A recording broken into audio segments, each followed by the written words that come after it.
Olá, sejam bem-vindos a mais um episódio do Estalagem do Fim do Mundo, um refúgio para todas as histórias. Eu sou a Clarissa. E eu sou a Carol. E no episódio de hoje vamos dar continuidade ao projeto de leitura conjunta de Jonathan Strange e Mr. Norrell. Vamos comentar os capítulos 13, 14 e 15 do livro. Se você não está em dia com os nossos episódios desse projeto de leitura, escuta os episódios anteriores para você não perder nada, porque nesse episódio vai ter spoilers desses capítulos e dos capítulos que a gente já falou antes. Só não vamos dar spoiler do futuro, porque a gente quer que a experiência seja, legal para quem tá lendo pela primeira vez. Mas antes, não esqueça de nos seguir nas nossas redes sociais. A gente é o @estalagempod no Twitter e o @estalagempodcast no Instagram. E se você conhece alguém que você acha que pode gostar também dos episódios, do tema do podcast, então piramida a gente, manda esse episódio para todo mundo que você conhece. Nós também estamos disponíveis no YouTube, você consegue ver os episódios por lá, então quem não tem Spotify, não tem nenhum tipo de agregador de podcast, dá pra ouvir pelo YouTube. E lembra de seguir a gente no seu agregador ou no próprio YouTube, dá joinha no episódio, enfim, isso ajuda a gente a crescer e a chegar a mais ouvintes. A gente já falou dos spoilers, né? A gente, no caso, eu. Então vamos lá, vamos começar o episódio. E nos capítulos anteriores, o Mr. Norrell chegou lá, né? Ele conquistou o seu lugar tão almejado junto à alta sociedade londrina. Ele agora é um consultor do governo britânico, né? Sobre magia. E ele conseguiu restaurar a causa da magia inglesa, né? Que era o objetivo dele, que a gente viu o quanto ele lutou pra chegar lá. Enquanto isso, Lascelles e Drolight, eles estavam confabulando para manter suas posições junto ao mago e o convenceram a publicar um periódico sobre magia. Vamos começar o capítulo 13, O Mago da Rua Threadneedle. Estamos em dezembro de 1807.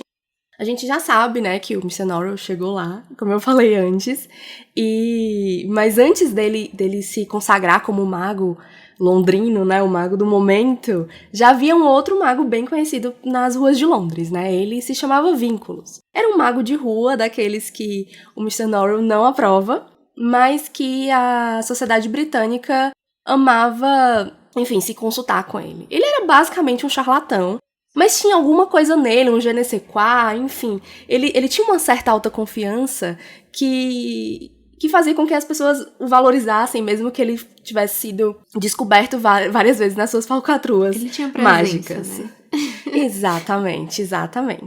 E é engraçado que tem um trecho no livro que fala sobre a descrição dele, né? E como ele tinha a aparência exata do que as pessoas esperavam de um mago, né? Sim. Sendo que ele era sujo, imundo, os cabelos tudo assanhado, enfim. Ele era tudo que o Mr. Norrell não era, basicamente. Mas eu acho que esse ar de mistério do homem de rua, enfim, não sei, tem alguma coisa ali que transpira magia, sabe? Sim, Eu acho isso interessante. Enfim, né, por conta dessa fama do Vínculos, né, o Mr. Norrell, ele vivia sendo aborrecido pelas pessoas que diziam assim, por que você não vai, né, conversar com ele, trocar uma ideia? Mas o Mr. Norrell não queria saber do Vínculos, né? Se basicamente ele detestava todo e qualquer mago teórico, que geralmente eram pessoas da alta sociedade, estudiosos, imagina um mago de rua, né, um trambiqueiro. O Mr. Norrell não queria ter a sua imagem associada a ele de jeito nenhum. E aí, numa tarde, o Mr. Norrell tava lá fazendo o quê na casa dele? Lendo, né? Como a gente sabe que é o que ele mais gosta de fazer. E, num determinado momento, uma criatura, uma pessoa aparece quase que magicamente, né? Ele não sabe como entrou ali. E ele já chega meio que, não é gritando, mas falando alto, né? Mago, acha que maravilhou todo mundo com suas proezas? Na verdade, nem é uma pergunta, né? Assim, é uma acusação, né? É uma acusação, exatamente. Debochou, ele já chega, exatamente, assim, apontando o dedo e dizendo assim, quem você pensa que é, Mr. Norrell? Tá se achando porque fez essas magias aí, né? Exatamente. E o Mr. Norrell, ele é obviamente pego de surpresa, né? Ele tava ali com a guarda baixada, lendo de boas na biblioteca dele, então ele não tava esperando visitas. E quando ele vê a figura do Vínculos, né, ele realmente toma um susto, porque, enfim, era um mago de rua, como eu falei antes. Pela aparência dele, não é o tipo de pessoa que o Mr. Norrell recebia em casa, então ele ficou deveras assustado. Ele começa a questionar o Vínculos, né, na verdade ele ainda não sabe quem é, ele começa a questionar quem ele é e o que é que ele foi fazer ali. E ele até achava, assim, por uma fração de segundos, o Norrell achou que ele seria um fantasma, né? Uma figura do além, né? Do além. Eu acho essa parte sensacional. Que foi. Eu gosto dessa parte no livro porque por um momento ele fica meio que receoso dele ter falhado com a Inglaterra, sabe? Com a causa da magia, né? Sob a perspectiva dele, né, a magia retornar dependia única e exclusivamente dele.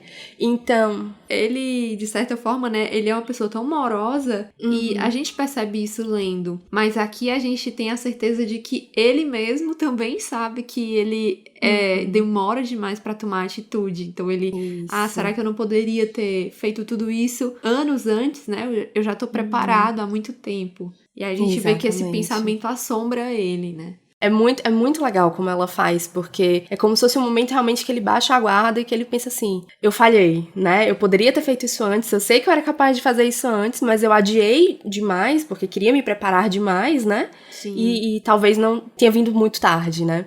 E aí quando ele descobre que aquela figura, na verdade, é o Vínculos, ele volta a respirar aliviado, né? Ele fica com a sensação de alívio, porque não era nenhuma criatura mágica, era só um mago de rua e tá tudo certo. E volta a ser o Norrell pedante de sempre. Exatamente. O Vínculos diz, né, que foi lá por conta da profecia, né, de que o Mr. Norrell já havia sido anunciado há muito tempo. E o Mr. Norrell, ele não é muito da profecia, não. Ele não acha que a magia é capaz de prever o futuro. E aí ele já começa a chamar os criados dele, né? Ele tem tipo uma cordinha, sabe aquelas que a gente vê em filme de época? Né? Isso, que chama o criado, né? Enfim, né? Ele tem a cordinha, né? Ficava puxando. Só que ninguém aparece. Em determinado momento ele começa até a chamar o nome de um dos criados, que é o Lucas, né? Ele fica tipo meio desesperado. Lucas, venha! E o Lucas não vem. Eu adoro esse chilique dele, é maravilhoso. É maravilhoso. E a gente entra em contato, então, com a grande profecia da história, né? O Vínculos, ele vai ali... não é narrando, recitando, profetizando, né? recitando, perfeito. Ele vai recitando e o Mr. Norrell vai meio que interrompendo ele em vários momentos, mas eu acho que faz mais sentido a gente apresentar ela pra vocês inteirinha, né, pra, enfim, ficar mais fácil da gente destrinchá-la nesse episódio um pouquinho e mais pra frente, com mais informações a gente fala mais sobre ela, porque, enfim, ela é super importante pro desenvolvimento de toda a história. Estendi a minha mão. Os rios da Inglaterra se desviaram e fluíram noutra direção. Estendi a minha mão. O sangue dos meus inimigos se congelou nas veias. Estendi a minha mão. Pensamento e memória saíram voando da cabeça dos inimigos como um bando de estorninhos. Os inimigos se encolheram como sacos vazios. Fui até eles saído da névoa e da chuva. Fui até eles em sonhos à meia-noite. Fui até eles num bando de corvos que enchiam o céu do norte na aurora. Quando se acharam seguros, fui até eles como um grito que quebrou o silêncio de uma floresta invernal. A chuva fez para mim uma porta e por ela passei. As pedras fizeram para mim um trono e nele sentei. 3 reinos me foram dados para serem meus para sempre. A Inglaterra me foi dada para ser minha para sempre. O escravo sem nome tinha uma coroa de prata. O escravo sem nome era rei num país estranho. As armas que os inimigos ergueram contra mim são veneradas no inferno como relíquias sagradas. Os planos que os inimigos fizeram contra mim estão preservados como textos sagrados. O sangue que derramei nos antigos campos de batalha é retirado da terra manchada por sacristãos do inferno e posto num vaso de prata e marfim. Dei magia à Inglaterra, uma herança valiosa, mas os ingleses desprezaram o meu presente. A magia será escrita no céu pela chuva, mas eles não serão capazes de lê-la. A magia será escrita nas faces das colinas de pedra, mas suas mentes não serão capazes de contê-la. No inverno, as árvores estéreis serão uma escrita negra, mas eles não a entenderão. 2 magos surgirão na Inglaterra. O primeiro irá me temer, o segundo desejará me ver. O primeiro será mandado por ladrões e assassinos, o segundo conspirará para a sua própria destruição. O primeiro enterrará o próprio coração numa escura floresta sob a neve e ainda assim sentirá a própria dor. O segundo verá o seu mais caro bem na mão do inimigo. O primeiro passará a vida sozinho, será seu próprio carcereiro. O segundo seguirá por estradas solitárias, a tempestade sobre sua cabeça, em busca de uma torre escura no alto de uma encosta. Sento num trono negro nas sombras, e não haverão de me ver. A chuva fará para mim uma porta e por ela passarei. As pedras farão para mim um trono e nele sentarei. O escravo sem nome usará uma coroa de prata. o escravo sem nome será rei num país estranho. E aí, nesse ponto, né, o Norrell chato interrompe o vínculo e a gente não fica sabendo o restante. O que vem depois. Mas eu fico toda arrepiada com essa profecia. Eu acho que tem tanta coisa aí que, assim, nesse momento a gente não consegue entender, né? Sim. Mas dá pra gente, enfim, né? Lembrar de coisas que já aconteceram. Tem coisa aí que dá pra gente supor. Por exemplo, esses 2 magos, né? Quem serão esses 2 magos? Assim, um deles a gente já conhece. E o próprio cavaleiro de cabelo de algodão, quando ele conhece o Norrell, ele já começa perguntando pelo outro mago, né? Isso. Então, muito provavelmente é esse outro mago aí. Porque um deles certamente é o Norrell e o outro... que é o Jonathan Strange, né? Não tem como. Exatamente. E tem uma referência aqui, algo que a gente falou, acho que no primeiro episódio. Porque, na verdade, uma coisa que a gente não disse ainda, né? Essa profecia, acho que a gente não falou antes, ela tá falando do Rei Corvo, né? O Mr. Norrell, ele vai falar sobre isso um pouquinho mais pra frente. Ele detesta o Rei Corvo, a gente já sabe disso. Então... ele é o mago, né, que deu a magia à Inglaterra. Pelo menos ele tá dando assim esse crédito aqui nesse momento, né, da profecia. E ele fala aqui sobre uma coisa que a gente falou, a gente citou no primeiro episódio, sobre os 3 reinos que foram dados pra ele. Que a gente cita, né, que ele tem a Inglaterra, umas terras no... Ai, como é que fala? Um reino nas outras terras. Um reino, né, isso, um reino nas outras terras e um pequeno país situado ao lado esquerdo do inferno, alguma coisa assim. Meio que ali coladinho no inferno. Coladinho no inferno, exatamente. Então aqui a gente vê esses 3 lugares sendo citados novamente, né?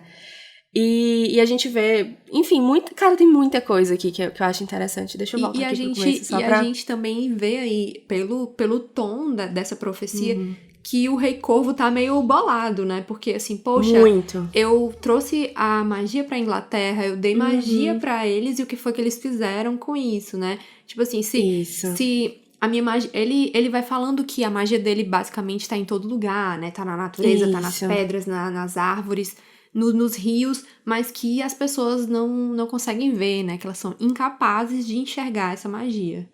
Eu acho que dá pra gente interpretar essas partes de uma forma diferente, mas talvez pode ser um pouco de spoiler, é melhor não entrar muito nesses detalhes, mas eu acho que é como a Carol falou, ele tá meio bolado, alguma coisa aconteceu, e ele fala aqui sobre os 2 magos, né, como a Carol disse, a gente já sabe quem é um deles, e eu acho curioso que ele fala primeiro do Mr. Norrell, né, o primeiro irá me temer, o segundo desejará me ver. O segundo é o Jonathan Strange. Ele tá falando aqui da ordem de aparição dos 2. O Mr. Norrell é quem surge primeiro, tanto na história como na própria Inglaterra, né? Como um grande mago. Sim. Mas o título do livro é Jonathan Strange primeiro e o Mr. Norrell depois. Por que será? Eu fico curiosa, sabe? Tem alguma coisa aí? Vamos descobrir. E a autora, ela é muito consciente do que acontece pra isso ter sido um acaso, sabe? Isso tem importância, tem um peso... o fato de dar ordem das coisas nessa profecia e na capa, assim, do livro, né? Exatamente. E aqui tem coisas que vão acontecer com esses 2 protagonistas, né? A gente vai acompanhar e vai dar um check em cada uma delas. Essa parte o primeiro enterrará o próprio coração numa escura floresta sob a neve, e assim sentirá a própria dor, assim. O que é que vai acontecer com o Mr. Norrell, né? E o segundo vai ver o seu bem mais caro na mão do inimigo. Enfim, cada uma das coisas vai dando, assim... É como se essa parte final da profecia fosse um crescente, sabe? Como a história indo pro seu ápice, e eu vou ficando nervosa enquanto eu leio. Enfim, eu acho muito... não parece nada de bom, né?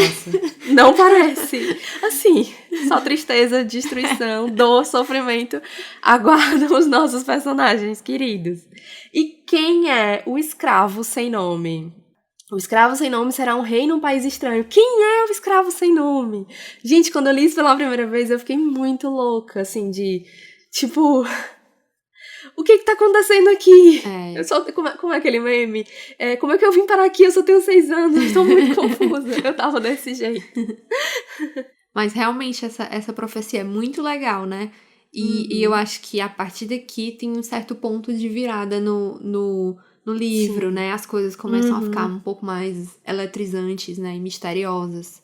Eu não sei, assim, exatamente eletrizantes, porque não é muito tom do livro, mas eu acho que aqui é tipo assim... o bagulho ficou sério, sabe? Eu entendo o que tu quer dizer, assim, não é eletrizante no sentido, é um filme de ação, vamos ter coisas explodindo Sim. e caos total, mas é como se tudo que a gente viu até agora fosse como é que chama? Uma introdução pra história, né? Isso. A gente estabeleceu as coisas, apresentou o universo pro leitor, a gente, no caso, a Suzana, né? Nós somos meros espectadores. Enfim. Mas, enfim, a gente estabeleceu as coisas pra que a história agora aconteça de fato, né? Isso. A gente estava caminhando pra que essa profecia acontecesse. E eu acho que tanto o Vínculos e as outras pessoas que já receberam essa profecia, elas estavam aguardando esse momento, né? Sim. E esse momento é agora, tipo, ele chegou. Inclusive, eu acabei de lembrar, eu não coloquei aqui no roteiro, mas o Segundos recebeu essa profecia também. Lembra que ele fala que ele comprou... Acho que ele comprou uma profecia? Sim, ele comprou Lembra? do Vínculos, né? Do Vínculos, do Mago de Rua, exatamente. Ele mencionou isso lá quando eles estavam indo visitar o Norrell. Isso, depois ele daquela e o Honeyfoot. reunião maluca com a Sociedade de Magos de York, né? Isso, foi no primeiro ou no segundo capítulo, né? Então, assim, tem mais gente envolvida nessa história, cara. E assim, tanta falta dos segundos. No final a gente percebe que o Vínculos não é assim tão charlatão, né? Essa aura essa propriedade que ele parece passar para as pessoas, né? Que ninguém explica por quê, mas as pessoas continuam considerando ele um grande mago. Talvez tenha um fundo realmente de verdade, né? Porque ele tá aí com essa profecia misteriosa e que a gente, como leitor, a gente já tem elementos o suficiente para entender que existe uma verdade aí por trás dessas palavras, dessas maluquices dele, né? Exatamente. O Vínculos, eu tenho a sensação de que ele é...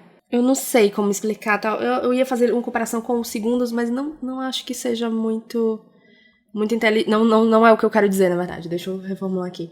Eu sinto que é aquela pessoa que tem um contato com a magia, tem alguma coisa ali, mas que esse contato, ele não é forte o tempo todo, tá entendendo? Então existem momentos em que a magia aflora e ele, né, assim, tem essa... esse vislumbre, né? Ele tem aquela Sibylla Trelawney feeling, sabe? Perfeito, exatamente. Ela tá ali inventando que todo mundo tá morrendo o tempo todo, né? Que as profecias dela é tudo, viu o sinistro no seu chá.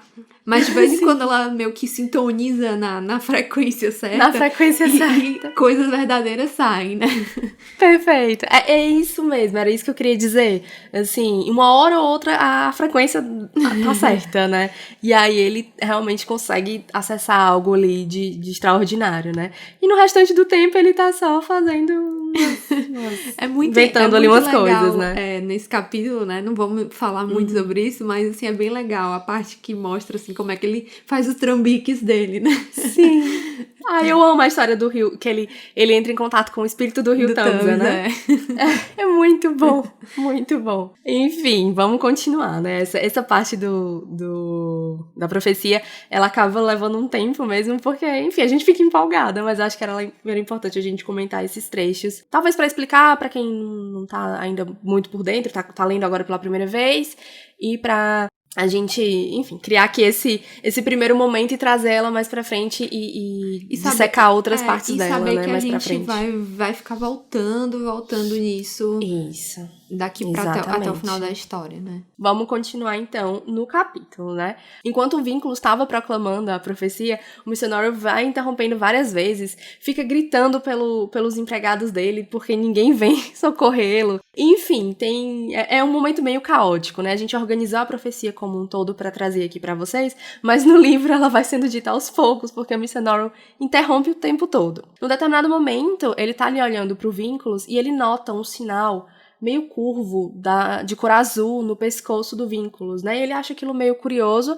O Vínculos percebe que ele tá olhando e ele acaba meio que puxando o lenço, a gola, né? Um lenço, exatamente, que ele tá usando, né? Enfim, isso não é mais citado ao longo do capítulo, mas a gente fica meio curioso. O que é que esse sinal significa, né? Assim, tem alguma coisa por aí? A Susana Clark vai trazer isso de novo? Não sabemos, vamos saber mais pra frente. E pro Vínculos, que é uma pessoa que invadiu a casa de alguém todo maltrapilho, ele fica constrangido de ver que o Norrell percebeu esse desenho no corpo dele.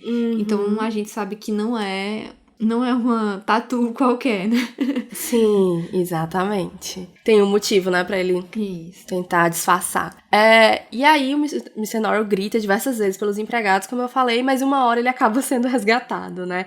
O Lucas e o Dave entram lá e, assim, é uma cena bem... Eu acho bem engraçado, assim, a forma como ela descreve. Eu lembrei, assim, meio dos Trapalhões, sabe? Tipo, eles tentando pegar o Vínculos foge, aí derruba as coisas na mesa, enfim. O Mr. Norrell fica desesperado, quase que os livros caíram no chão. Sim! É muito bom, muito bom. Eu sei que eles conseguem expulsar o Vínculos de lá. O Mr. Norrell, ele acaba ficando muito inquieto o restante do dia. Ele fica... Enfim, né? Ele tá nervoso, porque a casa dele acabou de ser invadida. O Childermas, ele chega ao final da tarde, mais ou menos. E o Norrell, ele faz um drama, porque ele não foi resgatado, atendido, enfim, quando ele solicitou. É como... Ele é sempre bem dramático com os empregados, né? Assim, é quase como se ele considerasse todo mundo incompetente, ninguém faz as coisas direito. E o Childermas, ele tem a certeza de que o Vínculos entrou ali pra tramar, pra destruir ele. Sim. E que o Vínculos tem inveja dele, essas manias de perseguição dele, né? Aquilo que a gente já conversou antes, né? Ele tem medo que outros magos façam com ele aquilo que ele faz com outros magos. Isso. Enfim, Mr. Norrell sendo Mr. Norrell. E o Childermas, ele acaba sendo bem debochado, dizendo assim, tá tudo resolvido, relaxa. E ele explica que não teve magia nenhuma envolvida na invasão do Vínculos, né? Ele simplesmente viu uma oportunidade ao ver uma janela aberta, né? E que o maior mal que o Vínculos fez ali ao Mr. Norrell, né? A propriedade dele, enfim, foi roubar 3 bolos de carne. E que ele explica também, né, que os empregados, né, o Lucas e o Dave não terem respondido no momento que o Mr. Norrell chamou, foi simplesmente porque o Vínculos cortou a cordinha lá do sino, né? E aí eles só perceberam que o Mr. Norrell precisava de ajuda quando ouviram os gritos dele. Enfim. Quando o Mr. Norrell, né, entende todo o cenário do que aconteceu, ele começa a se arrepender da reação exagerada que ele teve, né? Ele começa a pensar que ele deveria ter agido de forma mais fria, mais calma, assim, de forma mais superior, né? Mas a gente sabe que essa pessoa não é o Mr. Norrell, claramente.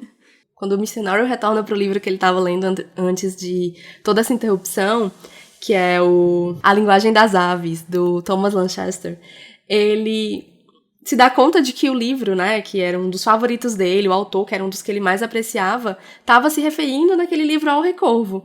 E assim, o livro fica totalmente azedo para ele naquele momento.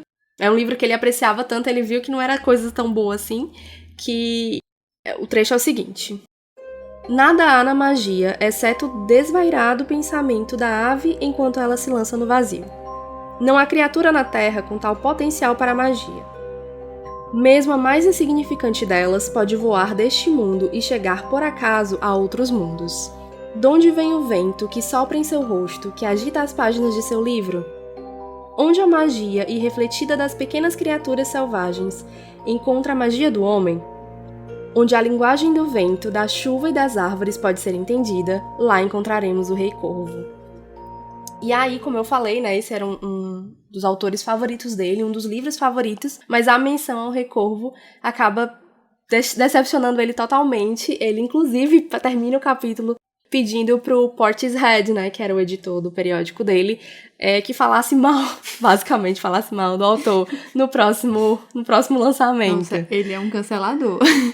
Total, gente! E eu tava lendo um artigo sobre esses capítulos, né? E o autor, ele fala uma coisa bem interessante sobre como não só o Thomas Lanchester, mas a própria Susannah faz uma relação muito interessante sobre aves e magia, sabe?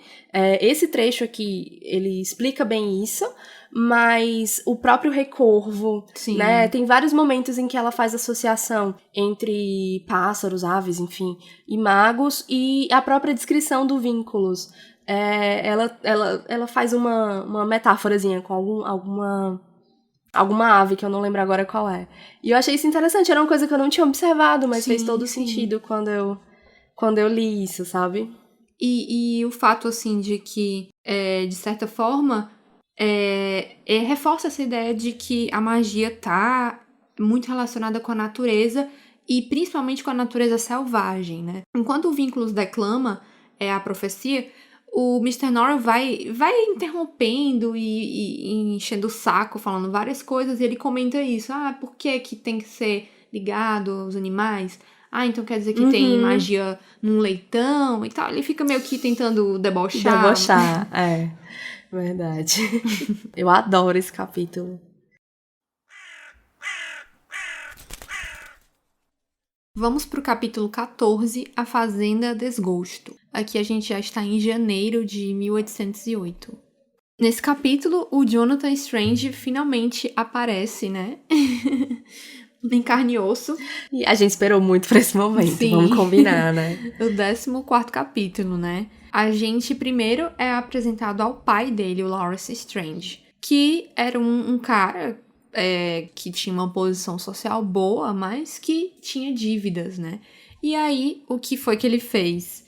O que muitos homens naquela época faziam. Se casou com uma mulher rica. Ele fingiu ser um cara legal pra cair nas graças de uma dessas herdeiras ricas que, como a gente já comentou, a mulher nessa época, quando se casava, ela dava um dote. Então, era meio que como se um salário, né? Ela tinha um dinheiro que passava da família dela pro marido. E aí, com o dinheiro da Miss Erkstone, que é a esposa, né, dele, ele conseguiu pagar as dívidas dele e prosperar financeiramente, né? Ele entrou para a nobre carreira de agiota.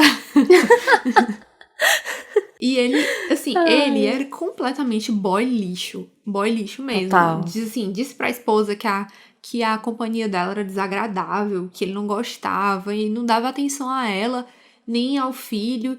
Então, ela acabou falecendo 5 anos depois de casar, porque foi fazer um passeio, pegou um resfriado e também, né, coitada, deve ser tão triste, porque essa distância do marido deixava ela abalada, né, ela era triste. Sim. E aí ela acabou falecendo e o Jonathan Strange ficou órfão de mãe aos 4 anos. A questão da herança, né, acabou criando uma briga, porque a família da mãe do Jonathan Strange acreditava que o dote dela, né, deveria ir para o filho, enquanto que o Lawrence Strange acreditava que era tudo dele para ele fazer o que bem entendesse, né, tipo, que o filho e o dinheiro eram deles. Enfim, foi uma confusão judicial que acabou terminando favorável à família a família Erkstone, que é a família da mãe do Jonathan. E isso, né, o fato de que o filho meio que roubou o dinheiro do pai, deixou ele ainda mais irritado com o Jonathan, com o filho. Então, ele odiava a criança, assim, não tinha um menor carinho, não tinha cuidado com ele, ao ponto de que a família da mãe do Jonathan Strange decidiu que ele deveria passar metade do ano lá com a família materna e o restante do ano com o pai, né? Para tentar equilibrar essa falta de cuidado, falta de zelo e de amor mesmo que o pai do Jonathan não tinha por ele. A autora até menciona que isso é talvez a causa de ele ser meio mimado, né? Sim, com certeza. É engraçado, assim, é uma matemática meio curiosa, né? De um lado, é um pai que é zero amoroso, totalmente ausente, né? Provavelmente a metade do ano que o Jonathan passava com o pai, ele era, sei lá, largado na casa. Enquanto a outra metade era tudo em excesso, né? O menino é 100% mimado, davam tudo, faziam de tudo pra tentar compensar essa falta do lado do pai. E aí, assim, são excessos de ambos os lados pra tentar equilibrar as coisas, né? O excesso da falta e o excesso da presença. E aí a gente não sabe ainda, né, e no que isso vai resultar, a gente só tem esse pequeno spoiler do narrador, né, de que ele se tornou um pouco mimado, mas é curioso imaginar quem é esse adulto que o Jonathan vai se tornar, né. Que metade do ano é amado e paparicado e na outra metade completamente negligenciado, né. Sim, sim. Tadinho, eu fico com muita dó de imaginar como é que deve ter sido a infância dele, ser uma boa infância, né. Não mesmo. E aí, até conta, né, também, o narrador fala que ele foi sendo educado lá na Escócia, né, junto com as outras primas dele que ele tinha lá, que eram filhas do tio, né, desse tio que acolhia ele metade do ano. E desse convívio com elas, isso acabou se refletindo que o Jonathan, até a idade adulta, assim, ele preferia a companhia das mulheres inteligentes à companhia de outros cavalheiros. Então, pelo menos, ó, ele é uma pessoa que sabe quem é a boa companhia. Com certeza, já ponto pro Jonathan, né? A gente já isso fica aí. com a boa impressão dele.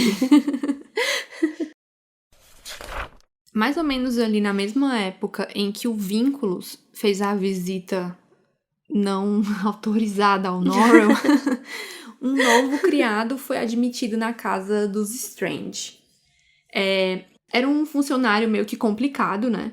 Para um patrão complicado. Os dois não eram exatamente Flox e Sherry, mas é dito que pelo menos o novo criado, ele tinha uma noção de certo e errado e era justo, apesar de ter uma tendência a ter manias de perseguição, né? Ele interpretava sinais de forma errada. Mas enfim, esse cidadão chegou lá para trabalhar na casa dos Strange. Numa madrugada, que o Lawrence Strange tinha a mania de passar a noite em claro, e aí ele resolvia pegar um funcionário para atazanar e deixar ele a noite inteira ali à disposição dele fazendo as coisas mais malucas. Ele pediu pro novo criado uma taça de xerez. E aí ele foi até a adega, se machucou e tal, e voltou com essa taça de xerez. E aí, assim que bebeu, o patrão novamente pediu outra taça. E aí dessa vez, pra não ter que descer pra adega, que era muito complicado, ele acabou indo buscar a taça de xerez no quarto do Jonathan Strange, que foi uma cena muito esquisita. No acervo pessoal do Jonathan. Essa cena é muito esquisita mesmo. Ele fuçou lá, achou a taça de xerez. Foi pego no flagra pelo Jonathan Strange, mas, assim, né, fez a egípcia, saiu do quarto como se nada tivesse acontecido e levou a taça de xerez pro pai do Jonathan. E aí, o que foi que ele fez? Bebeu a taça novamente e mandou o homem pegar mais uma. O criado perdeu a compostura e começou a gritar, né? Tipo, por que então, em nome de Deus, seu velho parvo, não disse isso logo de início? Eu lhe teria trazido a garrafa toda. Delicado. Assim. Isso aí, assim, tipo, nos primeiros dias que ele tá trabalhando lá, né? Sim. Sendo que a intenção dele era ser, tipo, o criado favorito do patrão, sabe? Aquele que o patrão confia tudo, Sim. tudo ele pede, tudo ele guarda segredo com aquele criado. Sendo que se ele já começa assim, cara, Não. dali era só ladeira abaixo. Vamos combinar. Depois dessa confusão, o Lawrence pede pro novo criado que ele entregue a uma pessoa chamada Wyvern, da Fazenda Desgosto, uma correspondência. E diz que ele tem que ir antes do raiar do sol e por um caminho lá, ó. Você vai por aqui, por esse caminho, você vai chegar lá. Nesse momento, tipo, como a Clá acabou de falar, né? Ele tava, assim, querendo ser o homem de confiança dos Strange. Então, ele achou que finalmente a sorte dele tinha mudado, né? Poxa, ele tá me confiando essa tarefa importantíssima. Então, quer dizer que eu já estou a um passo do meu objetivo, né? Um passo adiante com o meu objetivo. Só que, na verdade, isso era meio que uma pegadinha do Lawrence Strange. Ele mandou ele por um caminho horrível para procurar uma pessoa que já tinha falecido e o nome da fazenda não era Fazenda Desgosto. Então, assim, foi só pra se vingar, porque ele não teve paciência de pegar quantas taças de xerez que ele quisesse. E essa pessoa, né, esse Wyvern, ele morreu também de desgosto, né, porque as terras dele estavam próximas das terras dos Strange e o Lawrence queria comprar essa terra. Como o Wyvern se negou a vender essas terras, o Lawrence Strange resolveu infernizar a vida dele até que ele finalmente conseguiu o que queria, né? Ele faleceu e ele comprou essas terras, enfim. Você pode perceber que ele não era uma pessoa muito agradável, né? Tipo, não era só uma questão de... não me conectei com meu filho, aqueles pais distantes. Ele realmente era uma má pessoa, não era uma pessoa interessante. Extremamente cruel. Sim. E que não sabe perder, né? Exato.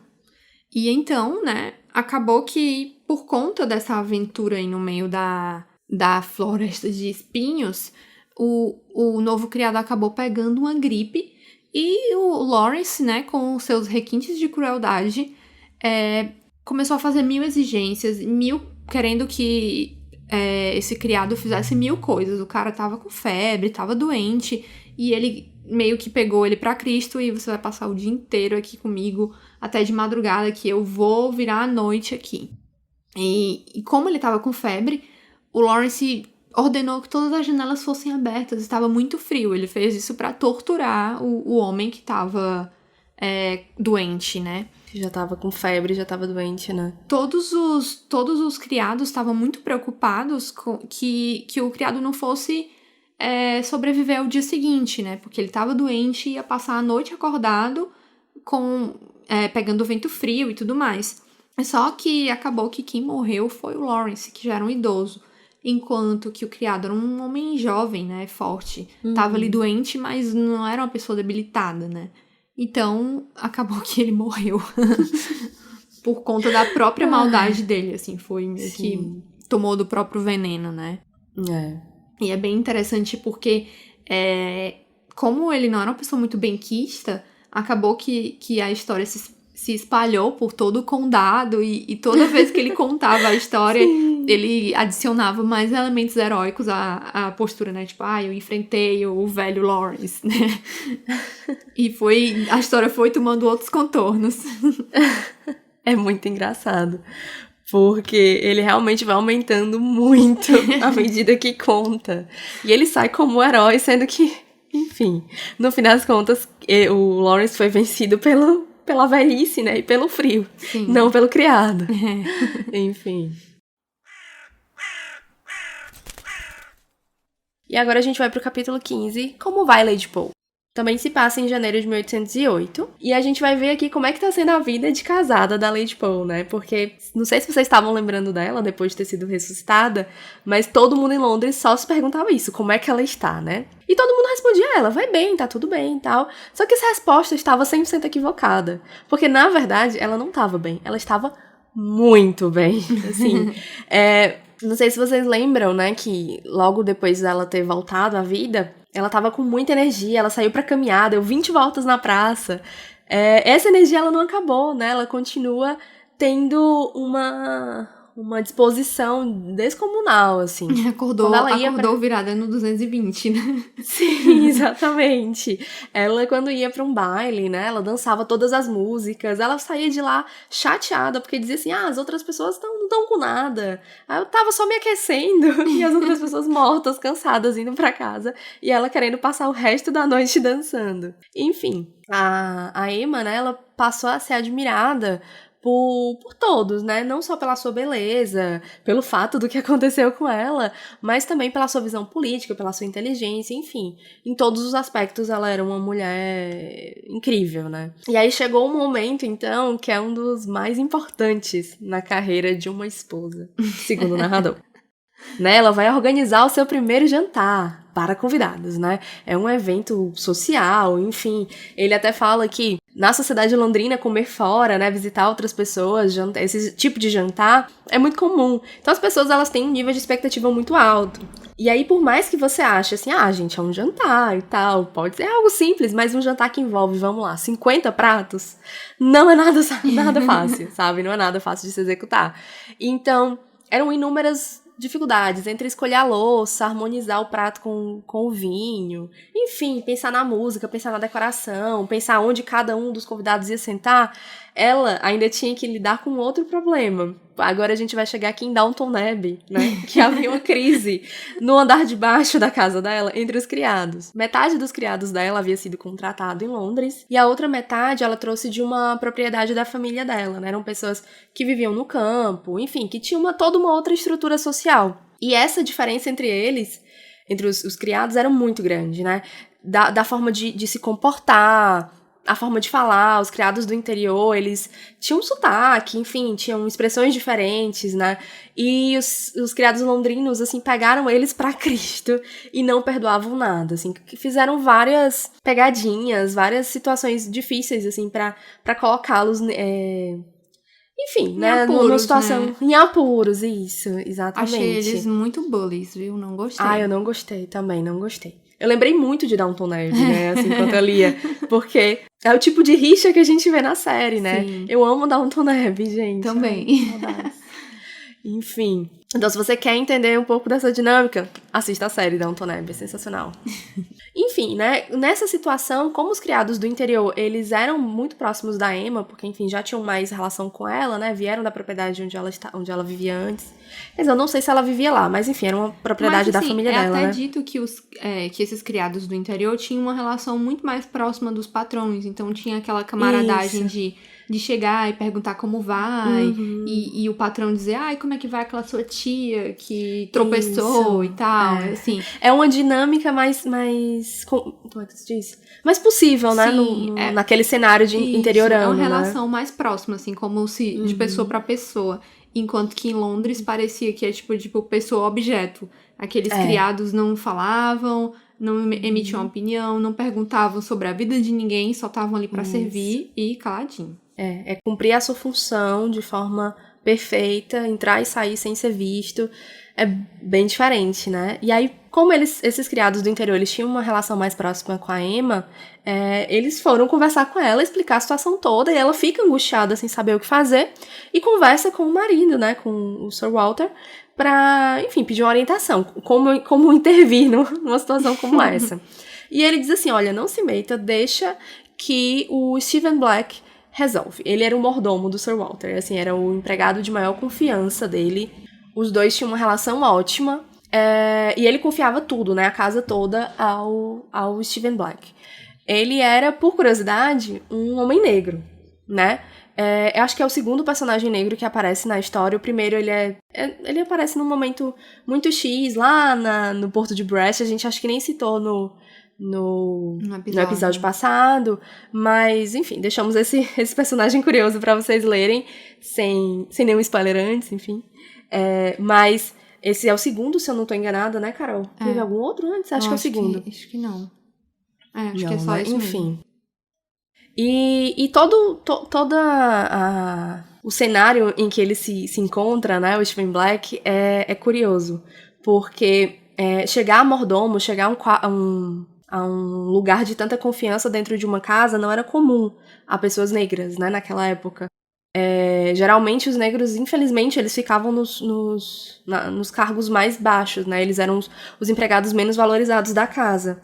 E é curioso como esse cenário em que esse personagem é apresentado, ele tem um quê de racismo ali por trás, né, vamos combinar, né, é a Inglaterra no século XIX, não é? É século XIX?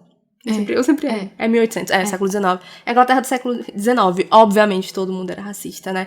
A gente tem um contexto em que o racismo tá ali nas entrelinhas, que, por exemplo, aparece no fato de que os outros empregados, eles não entendem como o Stephen Black chegou a esse cargo, né? Muitos deles até dizem assim, eu não vou obedecer esse cara, não. Mas ele é um homem de tanta postura, que tem uma presença tão forte, que todo mundo acabava obedecendo ele perfeitamente. Inclusive surge uma teoria, uma fofoca ali, de que ele provavelmente era um rei de algum país africano. E que era por conta dessa autoridade, né, de que um rei passa, que todo mundo acabava dizendo sim pro que ele pedia, sabe? E eu acho interessante. O mais legal é que ele não estava ciente dessa fofoca, né? Então era tipo meio que uma coisa que corria pelas costas dele. Exatamente.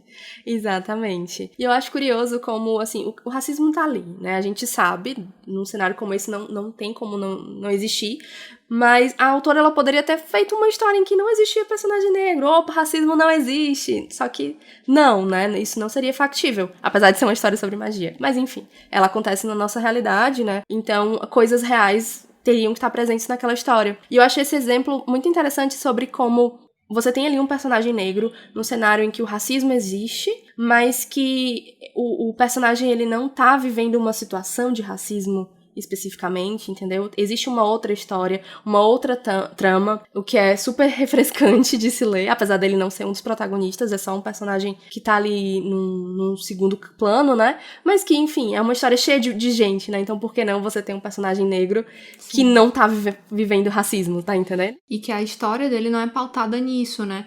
A importância do Stephen Black, a gente vai ouvir falar bastante sobre esse personagem no futuro, mas ele tem uma importância ali que não, a história dele não gira em torno do preconceito. Sim. O preconceito existe, Exatamente. assim como existe machismo também na época e hoje, Sim. mas isso não define ele. Então eu acho muito legal ler histórias em que é tipo assim, ele é só uma pessoa, sabe? É diferente de ter um personagem que é negro que tá ali só pra sofrer, pra dizer assim, olha como as pessoas negras sofrem. Ele tem história, ele é uma pessoa, ele não é uma pessoa negra, ele é uma pessoa. Ele é uma pessoa, ponto, assim, concordo super. E eu acho um excelente exemplo, assim, de uma história em que o racismo existe, ele tá ali presente, ele não é ignorado, mas não é sobre racismo, sabe? Acho que é o que você falou, né? Ele não tá ali ele é só uma pessoa. preencher a cota do... Perfeito. Ele é um personagem importante e acontece E dele ponto, ser negro. Assim como Isso. acontece de algumas pessoas serem ruivas, outras... Isso. Eu também gosto disso. Eu não sei como as pessoas que são negras, né, se sentem a respeito dessas histórias. Mas a impressão que eu tenho é que, tipo, em livros, em filmes, às vezes é como se eles fizessem uma história... Ai, olha só como eu sou progressista. Eu pus uma pessoa negra aqui. E não incorpora aquela pessoa na história e tem importância, né? Então, se você é negro, fala pra gente, conversa com a gente e diz o que você acha disso, se... A gente quer saber. Pra gente não ficar também dizendo coisas aqui que talvez uma pessoa que passe por isso, né, que tenha mais lugar de fala, possa dizer como ela se sente, né? É a nossa percepção de um lugar diferente, né? Isso. Então pode ser que uma pessoa negra diz assim, não gostei, fiquei extremamente incomodada, e assim, é super válido, e aí isso vai fazer a gente ver a história de uma outra forma. Isso. Então, se você é uma pessoa negra, se você leu esse livro e, enfim, tem alguma opinião a dar, concordando ou discordando da gente, manda mensagem, a gente vai adorar saber o que você tá achando. Então vamos continuar. O jantar, enfim, chega o dia dele, né? Tá tudo organizado, o Stephen Black tá controlando todo mundo, controlando tudo, tá encarregado de manter tudo no seu devido lugar, de fazer tudo ficar perfeito. E, obviamente, num jantar como esse, quem seria o convidado principal, além do Mr. Norrell, né? Tem que ser ele. E aí, obviamente, o assunto do jantar todo é o Mr. Norrell, é a magia, enfim, né? As pessoas em Londres não têm outro assunto, só se fala disso. E a conversa, né, acaba caminhando pro questionamento de... Existem outros magos, né? Tem algumas fofocas, alguns rumores de que magos estão surgindo na Inglaterra, feitos mágicos estão acontecendo, e se pergunta ali pro Mr. Norrell se isso é verdade ou não. O Lascelles e o Drolight, eles já interrompem a conversa pra deixar muito claro que não existe outro mago, o Mr. Norrell é o único. Eles estão muito empenhados em garantir que o Mr. Norrell, ele é insubstituível, sabe? Que só existe ele, que, enfim, ele é o de maior importância, e garantindo esse lugar pro Mr. Norrell, obviamente eles garantem o lugar dos dois ao lado dele, né? Então, assim, é muito claro as intenções dos dois, assim. Eu fico até com dó, porque eles nem disfarçam, sabe? O jeito como eles se posicionam, a forma como eles falam, tá entendendo? E eles acabam virando um porta-voz do Norrell, né? Porque... É engraçado que o narrador até fala, assim, que todo mundo conversa com o Norrell e ele dá, assim, as respostas mais rudes, as respostas mais secas. E a galera, tipo, acha graça, assim, olha que excêntrico. É tipo isso. Eu fico pensando, assim, o Norrell parece aquelas... figuras, assim, muito inalcançáveis, tipo, sei lá, um ator de cinema, um cantor, um artista muito inalcançável, que aí as pessoas acham que faz parte de você ser essa pessoa, sabe, que tá num patamar acima dos outros, você ser estúpido, ignorante e grosseiro, outros, né? E humilhar os outros. É tipo isso. Aí fica o Lascelles e o Drolight como porta-vozes dele, respondendo... Eles são o PR. o PR do Mr. Norrell. Enfim, e aí surge na conversa, né, eles acabam citando os Malpas, que são um padre e a sua irmã, que acabaram se dedicando a investigar todos esses rumores, né, de magos que estão surgindo, e eles acabam vendo que nenhum mago é verdadeiro, né, nenhum tem poder de fato, nenhum consegue praticar magia, eles acabam desmascarando todos eles. E a Lady Poe, ela acaba né, entrando na conversa e dizendo assim, mas seria legal ter um outro mago, vai. O Mr. Norrell poderia fazer um bom uso de um assistente, enfim. E ela sugere que os Malpas, ao invés de só desmascarassem esses magos falsos, eles também, na sua jornada, né, acabassem procurando a existência de um mago verdadeiro, porque seria interessante pro Mr. Norrell, seria de um bom uso. Mas, enfim, né, ali na conversa, acho que... Eu não lembro se é o Drolight ou se é o Lascelles que acabam dizendo acho que é tipo, tipo... não, ele não precisa, não. É tipo o Lascelles que tá meio que, não precisa disso. O Norrell mesmo nem fala, né? Ele nem se presta a responder. Norrell sendo Norrell. Enfim, o jantar rola, todo mundo tá de bucho cheio. Passando o jantar, né, os homens continuam no recinto, as mulheres saem, enfim, eles se afastam. E os homens começam a dar umas cutucadas ali no Sir Walter, né, que... Enfim, tá recém-casado, eles ficam meio que brincando com ele, questionando se ele tá triste ali de estar longe da esposa naquele momento. E ele diz que não, tá tudo certo, assim. Ele tem uma reação um pouco estranha, sabe? Tanto por aquele momento ali de brincadeira, como pro momento mesmo que ele tá vivendo, né? De recém-casado e tal, assim. Ele responde de uma forma muito, muito esquisita. Eles percebem que ele não tá bem. Mas eles se dão meio que por vencido e acabam indo encontrar as mulheres no outro recinto. E a sala, né, o ambiente ali onde eles estavam jantando fica vazio. Quer dizer, vazio não. Fica o Stephen Black lá, com 3 dos criados que estavam servindo o jantar. E o Stephen Black acaba chamando a atenção dos 3, porque eles tiveram comportamentos inaceitáveis para um evento como aquele, né? O primeiro, ele questiona por ter servido errado um prato para uma das convidadas. E aí o criado, ele se justifica dizendo que ele ficou assustado com alguma coisa que ele viu. Aí o Stephen Black acaba, né, investigando o que foi que você viu. E ele disse ter visto uma pessoa em um determinado canto da sala que tinha um cabelo prateado e tava com vestimentas verdes, né? E ele se assustou porque, enfim, aquela pessoa não tava ali antes. E aí acabou errando o prato. Depois o Stephen Black questiona o criado seguinte e diz que ele tá parecendo muito distraído, enfim. É como se ele não tivesse presente e atento ao que ele tinha que fazer. E o criado disse que ele tava ouvindo uma música, né? E essa música tava ali meio que mexendo com ele. Só que o Stephen Black diz que não tinha música nenhuma ali, né? Os instrumentos, enfim, a banda. O quarteto de cordas que ia tocar tinha acabado de começar, então ele até não fala, era dele. Ele fala que era um violino e que era a música mais triste do que ele já tinha ouvido e que achava que ia partir o coração dele a qualquer momento.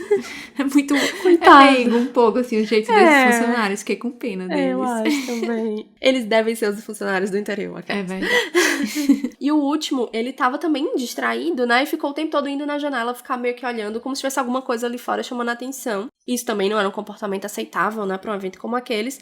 E ele se justifica dizendo que ele tava ouvindo batidas na janela. E que a sensação é como se essas batidas fossem de galhos de árvores. Só que não havia nenhuma árvore ali ao redor da casa.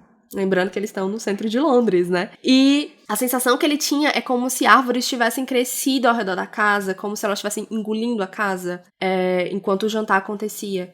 E aí, por isso, a distração dele, né? São 3 coisas diferentes, mas que parecem estarem todas relacionadas, né? Então, claramente tinha alguma coisa errada, alguma coisa estranha acontecendo na casa dos Paul, né? O Sir Walter tava meio estranho, a gente não sabe no que aconteceu, será que era um problema no trabalho? Não sabemos. Os criados estavam estranhos também. Essa pessoa aí que o primeiro criado viu lembra um personagem que a gente encontrou em alguns episódios atrás, né? Um tal de cavalheiro do cabelo de algodão. Então a gente fica aqui se perguntando por que será que ele apareceu tão cedo, né? Tem alguns meses apenas que eles casaram, então será que ele veio antes cobrar sua barganha? Será que ele enganou o Mr. Norrell? Eu tenho certeza que sim. Porque, enfim, né? Sim, eu com certeza, né? Mr. Norrell foi muito tonto ali naquela barganha, viu? Ele tava despreparado. Mr. Norrell é Mas muito a gente inocente. a gente já discutiu sobre isso, né? Vamos ver mais pra frente o que é que vai acontecer. E aqui a gente termina o capítulo 3, vamos fazer agora alguns comentários, enfim. Só amarrando, né, as coisas que a gente já discutiu antes. Sim. E nos preparando para o que vem pela frente. a profecia, né? Acho que é a parte principal, é uma das que mais chama a atenção nesses 3 capítulos, né? Ao que ela se refere, né? A gente já viu aí que os 2 magos provavelmente são o Mr. Norrell. Provavelmente não. São, vamos deixar isso claro. É o Mr. Norrell, é o Jonathan Strange. São os magos do título do livro. Não tem como ser outras 2 pessoas, né? Enfim. Aquilo que eu falei antes também, né? Por que a ordem da aparição deles tá diferente do título do livro? Tem algum motivo por trás? Foi só uma brincadeira da Susana? É a ordem de aparição deles na história? E o título ficou diferente porque soa melhor? Vamos descobrir. E quem é o escravo sem nome? Quem é esse personagem? Eu acho essa uma das partes mais curiosas, né? Porque sobre o Rei Corvo a gente já tem um pouco de noção que os 2 magos são Jonathan Strange e Mr. Norrell. A gente também já consegue afirmar isso com certeza. Mas escravo sem nome, não sabemos. Nenhum escravo sem nome apareceu antes. Não fazemos ideia. Agora não vimos escravidão ali, né? Isso, são exatamente. Todos funcionários, né? Isso. Então... provavelmente é um personagem que ainda vai aparecer, ou talvez seja algum mago da era do Rei Corvo, alguma coisa daquela época. Ou essa escravidão talvez seja algo, sei lá, mais... como é que eu posso figurativa? dizer? Isso, mais figurativo. Ninguém sabe. Não sabemos, mas vamos descobrir. Estou extremamente ansiosa. Sim. E outra coisa que sempre eu acho a figura do Rei Corvo em si muito interessante. Então, sempre que vem essas profecias a respeito dele, eu fico super curiosa pra saber mais sobre ele. E a gente percebe, assim, já tá mais do que claro, que é uma birra do Norrell em relação ao John Uskeglass, né? Que é o Rei Corvo. O Rei Corvo. Porque ele claramente é um mago super poderoso. E... o maior de todos, né? Sim, o maior de todos. E eu acho que talvez essa birra que o Norrell tem com ele... querendo, sei lá, deslegitimar ele porque sabe que a tarefa de sobrepujar um mago desse é praticamente impossível. Então, acho que inconscientemente ou conscientemente, ele fica tentando diminuir sempre o Rei Corvo e o tipo de magia que ele faz, né? Porque é uma coisa que vem da natureza, uma coisa selvagem, em relação a do Norrell, que é uma coisa mais correta, mais burocrática. Mais moderna, né? Isso, que vem do conhecimento literário que ele adquiriu e entre outras coisas. Faz sentido, assim. E se você pensar no tipo de mago mesquinho que ele é, né? Na verdade, ele elimina toda a concorrência ali da época dele. O Rei Corvo talvez seja o maior concorrente de todos. E como ele não existe mais ali naquele momento, né? Ele é uma figura histórica. É ainda mais difícil, porque é o primeiro mago que todo mundo ouve falar, né? É o maior de todos, enfim. Mesmo quem não liga pra magia, quem não se importa muito, já ouviu falar do Rei Corvo. Então, como concorrer, né, como vencer alguém que é tão grande assim, né, que já deixou de ser uma pessoa e passou a ser uma lenda, uma crença, uma lenda, exatamente. Então, acho que tem um pouco aí de birra nesse sentido também, sabe? De tipo, como ele vai ser o maior mago de todos os tempos se o maior mago de todos os tempos já existe. É verdade. Se deu mal, Norrell. É isso. E o segundo maior mago, não sabemos, pelo menos da era moderna ali da magia, vai surgir logo, né? Então a concorrência vai aumentar, Norrell. Se prepare. Ele tá tentando ignorar essa questão da profecia, porque ele já ouviu isso do Vínculos, ele já ouviu isso do Segundos e do próprio Cavaleiro de Cabelo de Algodão. E do próprio Cavaleiro, é verdade. Então ele tá tentando super ignorar e colocar essa informaçãozinha debaixo do tapete, mas isso não vai dar certo por muito tempo. E a gente finalmente ouviu falar do Jonathan Strange, né? Eu lembrava que ele aparecia cedo, mas eu achava que era mais cedo, sabe? Sim. Então eu tava tipo, meu Deus, cadê o Jonathan Strange? Cadê o Jonathan Strange? E aí quando ele apareceu, ele no caso a família dele, né? Mas a gente sabe que ali foi uma introdução, então provavelmente nos próximos capítulos ele vai estar presente. Então estou muito ansiosa. É mais um vislumbre, né? Porque ele é meio que citado que ele tava por ali, mas ele não... O personagem principal daquele capítulo era o pai dele, né? Isso, exatamente. O fofo do pai dele. Nossa, que criatura horrorosa. E por último, né, o jantar interessantíssimo na casa dos Poe. O Stephen Black já pode casar, né? Porque já foi ele que fez tudo. Então, o jantar quem preparou, na verdade, todo foi ele, né? Foi. É, verdade. Com certeza. Inclusive, eu acho que A Emma pode passar uma vida inteira treinando, ela não chega aos pés dele, viu? Porque o homem tem, assim, segurança, ele consegue controlar uma casa como ninguém. Escolheu da decoração aos pratos, aos músicos, Uhum. tudo. É porque, assim, no mundo de hoje, né, o Stephen Black tem até a senha do cartão do Do do Sir patrão. Walter Poe, porque ele resolve questões de banco, resolve porções de Resolve assuntos tudo. super pessoais e de confiança, né? Então, Uhum. é o funcionário que ninguém quer perder. Com certeza. E aí, esse papo todo, né, da Emma de Mr. Norrell precisar de um ajudante e tudo mais, mesmo que o Drolight e o Lascelles digam que não existe ninguém que seja capaz, né, que, enfim, ocupe esse cargo, a gente sabe que isso é provavelmente um sinal, né, de que vem alguém por aí, né? A gente já viu aí um capítulo meio que apresentando ali o cenário do Jonathan Strange, então ele deve estar chegando. Mr. Norrell, se prepare. E, por último, o cavaleiro de cabelo de algodão, né? Gente, é ele, não tem como. Roupinha verde, cabelo prateado. Não é a peruquinha do Mr. Norrell. Então, eu sinto pela Emma, porque ele tá... É como se ele estivesse chegando perto, né? Tá rondando ali, né? Tá rondando a casa, então em algum momento ele vai chegar até ela. E eu acho que não vai dar em coisa boa. Não vai dar em coisa boa. Infelizmente.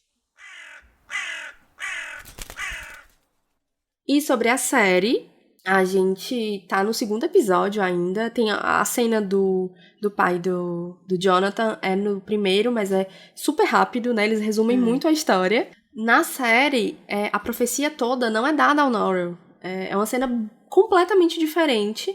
É o Childermas que tá nas ruas de Londres, acaba entrando na cabaninha na tenda, na verdade, enfim, do Vínculos, onde ele faz lá as adivinhações dele, enfim, as consultas mágicas dele. E o Vínculos faz a profecia, e tem uma cena super legal com umas cartas que tem tipo uma ilustraçãozinha, assim, que vai em cada carta, é como se fosse um pingo de sangue, não é?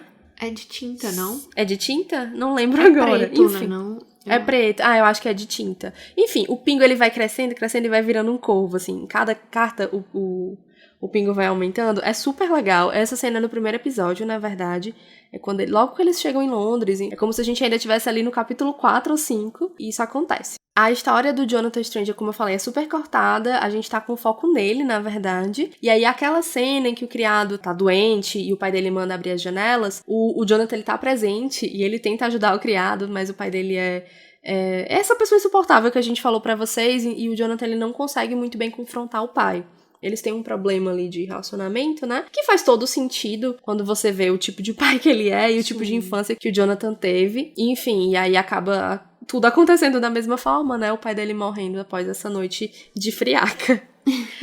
E o jantar da Lady Paul também é igual. Nós vemos junto com os criados a aparição do Cavalheiro de Cabelo de Algodão e é super assustador. Eu adoro como as cenas em que ele tá presente na série são bem mais sombrias, assim, você vê o clima mudando. É bem imersivo, sabe? Sim. Eu vou fazer alguns comentários, porque como no episódio passado, a gente acabou não falando sobre a série, né? Eu vim trazer aqui umas menções honrosas, né? Logo a primeira cena do primeiro episódio é os segundos ali tentando fazer uma magia usando a tal da bacia de prata que o Norrell comentou que era tudo o que o mago precisa pra realizar seus feitos mágicos, né? Então os segundos aparece tentando conjurar um feitiço utilizando a bacia de prata. E também a gente comentou, tanto no episódio passado quanto nesse, que o Drolight e o Lascelles estão ali no pé do Norrell todo o tempo tentando reafirmar esse papel deles de porta-voz, de sei lá o que, de representantes do Norrell e os únicos amigos dele. Na série, eles também acabam fazendo isso, né? Mostrando ali quando eles tentam expulsar os Childermans de um aposento em um determinado momento, meio que falando pro Norrell, que você, tipo, seu criado vai ficar escutando aqui essas nossas conversas importantes, nossas conversas pessoais.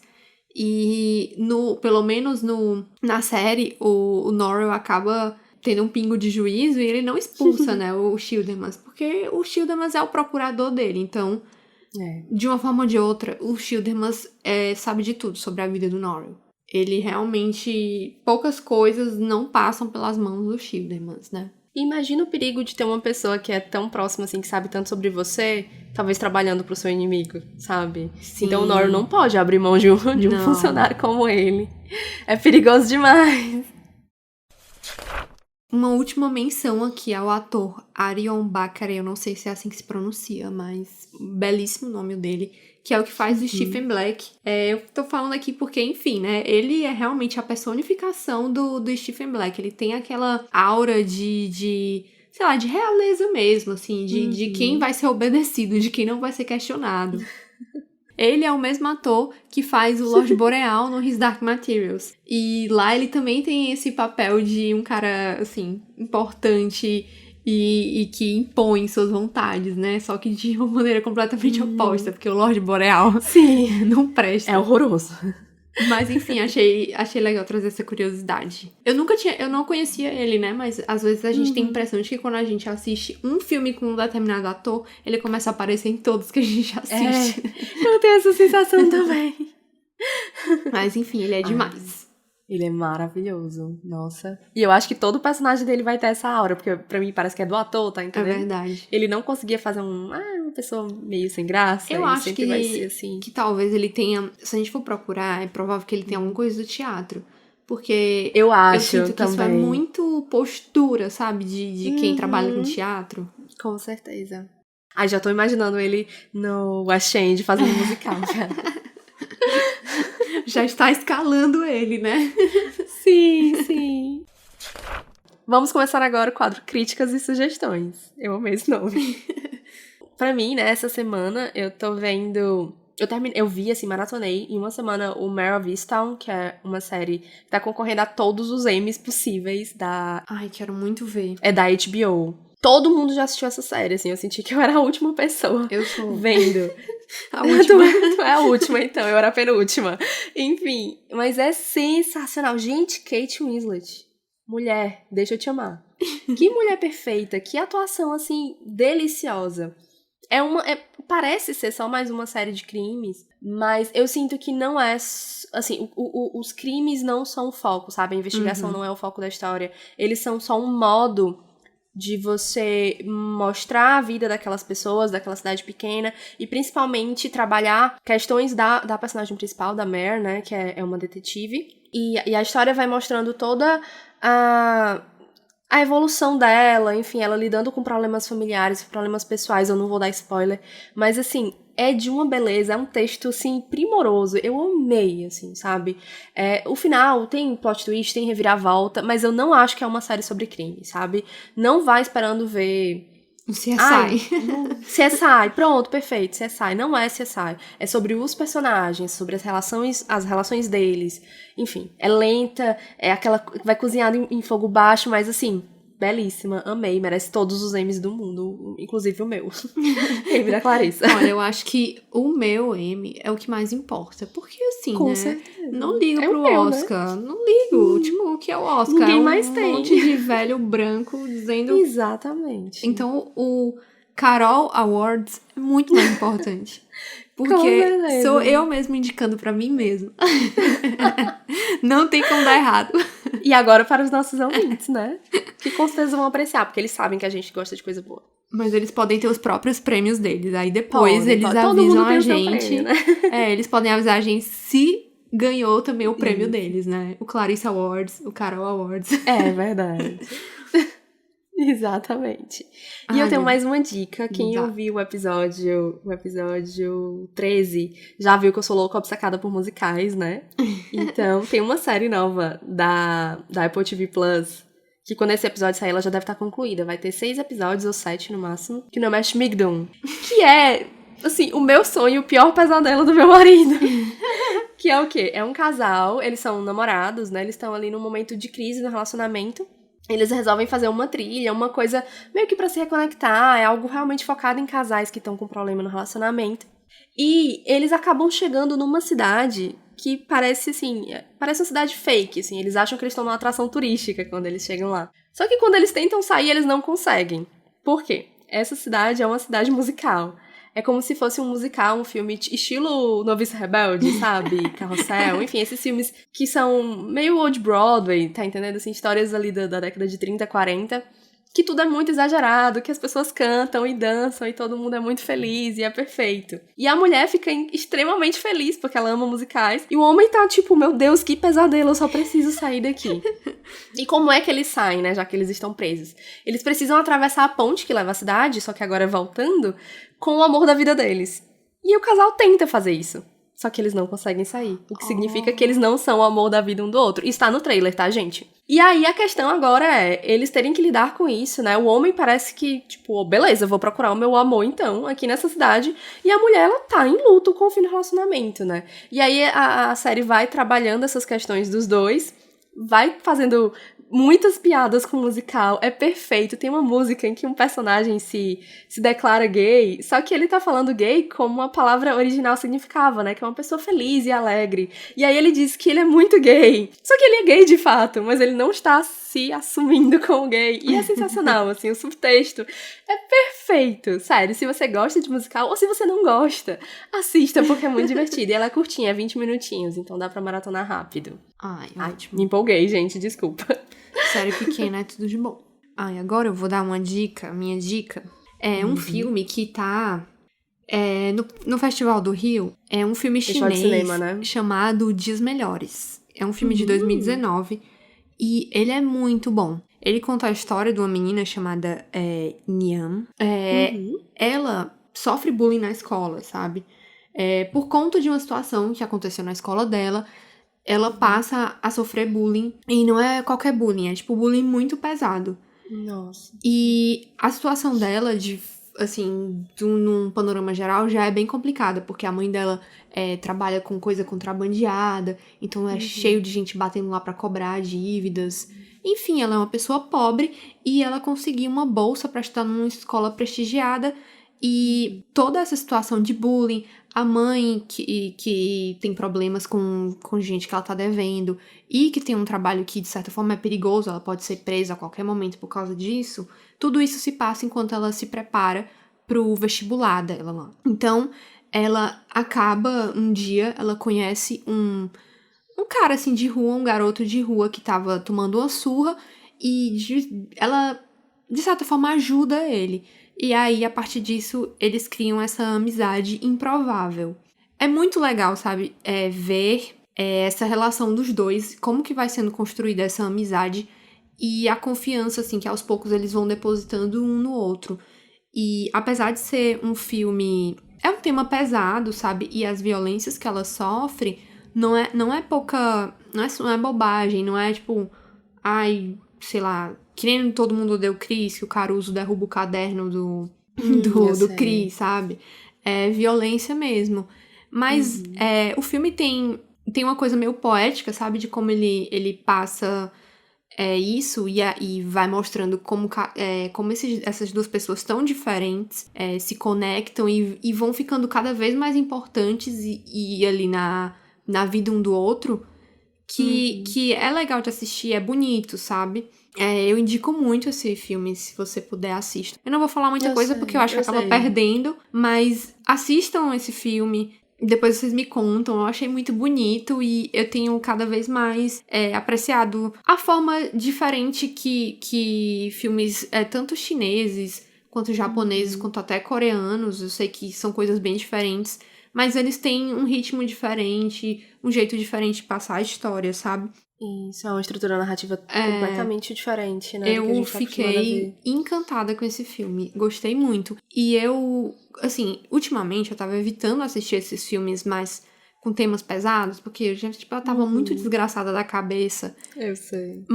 Sei demais. Mas mesmo assim, tipo, pra mim, que sou uma pessoa que sou meio sensível a essas coisas, assim, eu fico agoniada, sabe? É como se eu tivesse sentindo todo aquele desespero, então às vezes me dá um certo gatilho, mesmo não tendo passado por nada daquilo. Então, mesmo assim, eu consegui assistir esse filme e curtir, achar bonito e torcer pelos personagens pra que ela saísse daquele lugar e tivesse uma vida melhor e tudo mais. E passasse no vestibular, tadinha. Já quero assistir, achei legal. Tu viu em algum streaming ou... Eu vi, assim, né, neste momento em que estamos gravando, que a gente tá gravando. Tá tendo festival, e aí o Telecine tava liberando um por dia. Verdade, Eu assisti. Mas eu acredito que depois que terminar, ele vai ficar lá no catálogo do Telecine, Ele pra deve quem, entrar no pra quem Telecine, tem, né, né? o Telecine. É isso, então. A gente vai ficar por aqui? Tem mais Isso. alguma coisa pra falar? Não temos mais nada. Acho que falamos pra bastante, né? Falamos. 1h40. Estamos A bem. gente sempre fala muito. Gente, espero que vocês tenham gostado desse episódio. A gente se vê no próximo episódio do Projeto de Leitura, que vai ser o episódio 18. Mas se você quiser continuar nos acompanhando, ouvindo a gente falar de outros livros, dando outras indicações, a gente se vê no episódio 16, que sai daqui a 15 dias. Não esqueçam de mandar o seu feedback pra gente para Isso. o estalagempodcast@gmail.com. Manda um recado pra gente, diz o que vocês acharam. A gente quer muito que vocês conversem com a gente. É isso. Lembrando que a gente tem sempre conteúdo diferente, fotinhas muito bonitas, enquetes no Instagram, enfim, tem coisas legais acontecendo nas outras redes sociais. Sigam a gente por lá. A gente se vê daqui a 15 dias. Tchau! Tchau e até a próxima!